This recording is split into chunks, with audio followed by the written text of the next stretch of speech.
جب میری آنکھ کھلی تو مجھے ایسا لگا کہ میرے بدن کے بے حصے میں حرکت پیدا ہوئی ہے۔ میں بے اختیار اٹھ کھڑا ہوا اور چلنے لگا اور چلتے چلتے گھر سے باہر آ گیا۔ چونکہ اس قصیدے کی برکت سے علامہ بوصیری کو فالج سے شفا حاصل ہوئی اور چونکہ انہوں نے یہ قصیدہ پڑھنے کے بعد خواب میں دیکھا کہ رسول اللہ صلی اللہ علیہ وآلہ وسلم نے اپنی چادر مبارک اتار کر ان پر ڈال دی ہے، اس لیے اس قصیدے کو قصیدۃ البردہ بھی کہتے ہیں اور یہی نام دنیا میں مشہور بھی ہوا۔ نبی کریم صلی اللہ علیہ وآلہ وسلم کو خواب میں دیکھنے سے متعلق حضرت ابو ہریرہ رضی اللہ عنہ سے روایت ہے کہ رسول اللہ صلی اللہ علیہ وآلہ وسلم نے ارشاد فرمایا، جس نے مجھے خواب میں دیکھا تو اس نے مجھے حقیقت میں دیکھا، کیونکہ شیطان میری مثال نہیں بن سکتا، یعنی وہ میری صورت اختیار نہیں کر سکتا۔ چلیے آپ کو تاریخ اسلامی سے نبی کریم صلی اللہ علیہ وآلہ وسلم کو خواب میں دیکھنے کا ایک اور ایمان افروز واقعہ سناتے ہیں۔ علامہ اصمہودی کے قول کے مطابق عیسائیوں نے 557 ہجری میں ایک سازش مرتب کی۔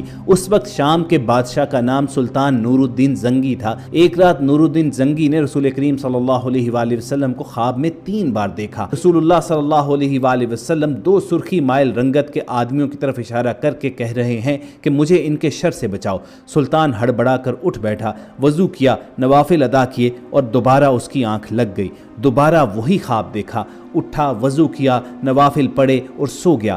تیسری مرتبہ وہی خواب دیکھا تو اس کی نیند اڑ گئی۔ اس نے رات ہی کو اپنے مشیر جمال الدین کو بلایا اور پورا واقعہ سنایا۔ مشیر نے کہا کہ یہ خواب 3 بار دیکھنے کے بعد آپ یہاں پر کیوں بیٹھے ہیں؟ اس کا اب کسی سے ذکر نہ کریں اور فوراً مدینے روانہ ہو جائیں۔ اگلے روز سلطان نے 20 مخصوص افراد اور بہت سے تحائف کے ساتھ مدینے کے لیے کوچ کیا اور جا کر روضہ رسول صلی اللہ علیہ وآلہ وسلم پر حاضری دی اور مسجد نبوی میں بیٹھ گیا۔ اعلان ہوا کہ اہل مدینہ مسجد نبوی میں پہنچ جائیں، جہاں سلطان ان میں تحائف تقسیم کرے گا۔ لوگ آتے گئے اور سلطان ہر آنے والے کو باری باری تحفہ دیتا رہا۔ اس دوران وہ ہر شخص کو غور سے دیکھتا رہا، لیکن وہ 2 چہرے نظر نہ آئے جو اسے ایک رات میں 3 بار خواب میں دکھائے گئے تھے۔ سلطان نے حاضرین سے پوچھا، کیا مدینے کا ہر شہری مجھ سے مل چکا ہے؟ جواب اسبات میں تھا۔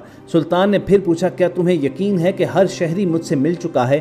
اس بار حاضرین نے کہا کہ سوائے 2 آدمیوں کے۔ سلطان نے پوچھا، وہ کون ہیں اور اپنا تحفہ لینے کیوں نہیں آئے؟ تو بتایا گیا کہ یہ مراکش کے صوم و صلات کے پابند 2 متقی باشندے ہیں، دن رات رسول اللہ صلی اللہ علیہ وآلہ وسلم پر درود بھیجتے ہیں، کسی سے نہیں ملتے اور کسی کا دیا نہیں لیتے۔ سلطان نے کہا کہ ان دونوں کو بھی اپنے تحائف وصول کرنے کے لیے فوری بلایا جائے۔ جب انہیں یہ خصوصی پیغام ملا تو انہوں نے کہا کہ الحمدللہ ہمارے پاس اللہ کا دیا سب کچھ ہے اور ہمیں کسی تحفے تحائف کی حاجت نہیں ہے۔ جب یہ جواب سلطان تک پہنچایا گیا تو اس نے حکم دیا کہ ان دونوں کو فوراً پیش کیا جائے۔ حکم کی فوری تعمیل ہوئی۔ ایک جھلک ہی ان کی شناخت کے لیے کافی تھی، مگر سلطان نے اپنا غصہ قابو میں رکھا اور پوچھا کہ تم کون ہو، یہاں کیوں آئے ہو؟ انہوں نے کہا کہ ہم مراکش کے باشندے ہیں، حج کے لیے آئے تھے اور اب روضہ رسول کے سائے میں زندگی گزارنا چاہتے ہیں۔ سلطان نے سختی سے کہا، کیا تم نے جھوٹ بولنے کی قسم کھا رکھی ہے؟ سلطان نے حاضرین سے پوچھا کہ یہ کہاں رہ رہے ہیں؟ بتایا گیا کہ روضہ نبوی کے بالکل نزدیک ایک مکان میں۔ سلطان فوراً اٹھا اور انہیں ساتھ لے کر اس مکان میں داخل ہو گیا۔ وہ مکان میں گھومتا پھرتا رہا۔ اچانک نئے اور قیمتی سامان سے بھرے ہوئے اس مکان میں اس کی نظر فرش پر پڑی ہوئی ایک چٹائی پر پڑی۔ نظر پڑنی تھی کہ دونوں مراکشی باشندوں کی ہوائیاں اڑ گئیں۔ سلطان نے چٹائی اٹھائی،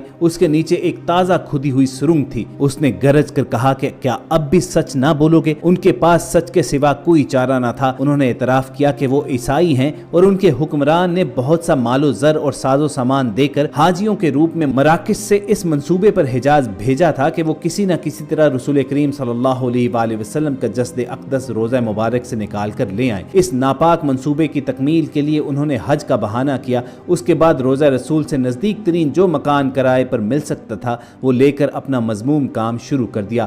ہر رات وہ سرنگ کھودتے جس کا رخ روضہ مبارک کی جانب تھا اور ہر صبح کھودی ہوئی مٹی کو وہ چمڑے کے تھیلوں میں بھر کر جنت البقیع لے جاتے اور اسے قبروں پر بکھیر دیتے۔ اور اب جب کہ ان کا ناپاک کام پایا تکمیل کو پہنچنے والا تھا تو سلطان نہ جانے کیسے مدینے پہنچ گیا۔